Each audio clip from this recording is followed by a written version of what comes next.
Ассаламу алейкум достор. Бир ой менен бөлүшөйүн деп чечтим. Мына убакта боюнча кантип келсек болот, эмне кылып келсек болот деген сөздөр көп болуп атат. Анан баягы бул реклама же башка нерсе эмес. Бул болгону гана бир сунуш да. Бир кишини билем мен. Көптөн бери ошол адамдарды жөнөтүп посредник болуп иштейт. Жана мен көптөгөн тааныш билиштерим дагы ал киши аркылуу келген да. Анан эмне үчүн буну айтып жатабыз? Себеби посредниктер бар, алдап-салдап ар кандай жерлерге жөнөтөт. Келгенден кийин же условиялары ненормальный, же толук айтпай койгон. Анан жанагындай недоразумениялар болуп кетет да, баягы акчасын беререк жакында. Акчасын толук бербей койду, мындай экен, тигиндей экен, айтып койсоң болмок экен деп же посредник менен баягы иш берип аткан адам өз ара сүйлөшүп туруп, баягындай алдап да коюшат экен да. А мен бул кишини, бул Каныша эжени баягы Кудайдан корккон адам деп билем да. Кудайдан корккон, өз ишин так аткара алат деген адам деп билем жана ошого ишенем да. Ошон үчүн силердин каалооңор, кааласаңар ал кишиге кайрылып, кааласаңар башка кайрылсаңар болот. Бирок бул баягы честный отзыв да, мындайча айтканда.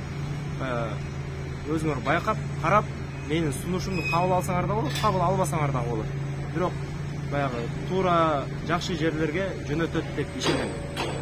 Көп балдар келет, посредниктер кантип биринчи жолу баягы келип аткандар билбейт ким аркылуу, анан кийин бирөө кетиребиз дейт. Кетирет 10 000 сом, 15 000 сом алат дагы жөнөтөт. Бияка караса, биягында кидалоо, айлыгыңдан да задержка болгон, тияк ошондой болуп жаткан нерселер көп болот да. Ошон үчүн баягы өзүңөр карагыла, өзүңөр байкаштыргыла дегендей. Анан номерин бул жерге жазып кетебиз, бул жерге жазып коебуз. Ошол номерге байланышып жазып көрсөңөр болот. Именно ушу Россияга вахтага келем дегендер.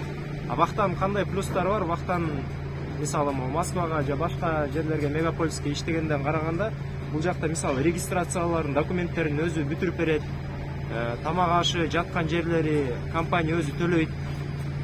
Дагы эмне, перелетторун төлөп берет. Мисалы биз иштеген компания СМК Тимер жакында балдар Кыргызстанга кетип жатышат. Алардын үйүнө чейин билетин алып берет экен, жана багажка дагы акча кармап калат экен. Эгер багаж менен түзүрөк кармасаң братан. Жок, сен кийчи, сен наоборот мен бияка жүргөндө сен наоборот мага келип атпайсың. Берден алайын деп атам, сен вообще эме кылып атпай. Не деп атам? Билет боюнча сүйлөп аткансың да? Билет боюнча, короче, 4 000 сомдон төлөп берет экен.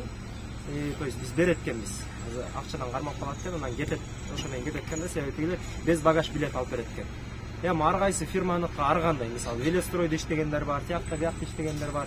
Бирок башка да фирмалар көп да, Велостройдон башкачы, баягы акчасы көбүрөөк. Себеби Велостройдун акчасы чындап эле аз да, кичине азыраак болот да. Ошон үчүн караштырып, байкаштырып көргүлө. Баягы силерге жеңил болсун деген максат болот. Силерге жеңил болсун, өзүңөр карап, байкап, чтобы кидала болбосун деп, маякта 200 000, 300 000, канча даже кээ бир адамдар миллион сомун ала албай жүргөн адамдар бар да, эми чын эле бар да Россиядачы. Ошон үчүн заранее тактап, баягы силерге пайда болсун деген ишеним менен ушул видеону тартып атабыз да. Эч ким реклама кылып, өзүнчө эле бирдеке болуп аткан жер жок. Просто сунуш. Эгерде келем десеңер, ушу Каныша эже аркылуу кайрылып, байланышып келсеңер болот. Көптөгөн мен тааныштарым, билиштерим жөнөттү, баягындай претензия жок да бул кишигечи. Ошон үчүн ошондой достор. Келсеңер келгиле, иштегиле, максимум бир 2 ай, 3 ай иштегиле, тутуп туруп кеткиле, көпкө калбагыла. Эгер северге келсеңер, бияка кичине ден соолукка да зыян. Ошон үчүн кыска мөөнөттө иштеп, акчаңарды чогултуп кеткиле. Эми азыр өзүңөр билгендей курста кичине түшүп калды. Анан өзүңөр байкаштырасыңар. Мисалы Европага кетесиңер, Россияга келесиңер, вахтага келесиңер, каяк.